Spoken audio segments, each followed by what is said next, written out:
എറണാകുളത്ത് mobile phone hack ചെയ്ത യുവാവിന്റെ 3.5 ലക്ഷം രൂപ കവർന്നു. പാലമറ്റം സ്വദേശി മെബിൻ എമേഴ്സിനാണ് പണം നഷ്ടമായത്. മെബിന്റെ വിദേശ നമ്പറിലേക്ക് വന്ന ലിങ്ക് ഓപ്പൺ ചെയ്തതോടെയാണ് പണം നഷ്ടമായത്. ആലുവ സൈബർ പോലീസിൽ പരാതി നൽകി.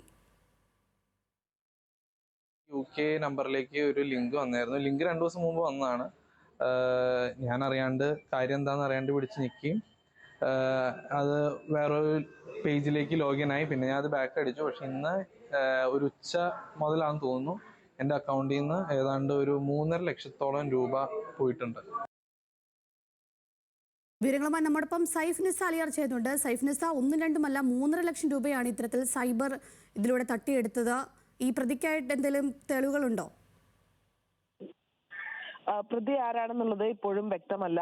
അങ്കമാലിക്കടുത്ത് മൂക്കന്നൂരിലെ പാലിമറ്റം മെബിൻ എമേഴ്സിന്റെ 3,58,000 രൂപയാണ് സ്മാർട്ട് ഫോൺ ഹാക്ക് ചെയ്ത് ഈ മോഷ്ടാക്കൾ കവർന്നത്.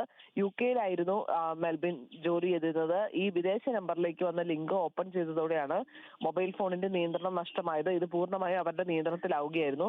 ഒരു യൂസർ നെയിമും പാസ്വേഡും ചോദിച്ചെങ്കിലും അത് നൽകാതെ മെൽബിൻ പിന്നീട് ജോലിയിലേക്ക് തുടരുകയായിരുന്നു. ജോലിയിൽ കയറി മെബിൻ വൈകിട്ട് ബാങ്ക് സ്റ്റേറ്റ്മെന്റ് പരിശോധിച്ചപ്പോഴാണ് ഇത്രയധികം പണം നഷ്ടമായി എന്നുള്ളത് അറിയുന്നത്. അങ്കമാലി ഫെഡറൽ ബാങ്ക് ശാഖയിലുണ്ടായിരുന്ന പണമാണ് നഷ്ടമായിരിക്കുന്നത്. കേരളത്തിൽ നിന്ന് പുറത്താണ് പല സമയത്തായി, അതായത് രാവിലെ മുതൽ വൈകിട്ട് വരെയുള്ള സമയങ്ങളിൽ പല സമയങ്ങളിലായി കേരളത്തിന് പുറത്തുള്ള പല ബാങ്ക് ATM-കളിൽ നിന്നാണ് ഈ പണം പിൻവലിച്ചത് എന്നാണ് മനസ്സിലാക്കാൻ കഴിഞ്ഞിരിക്കുന്നത്.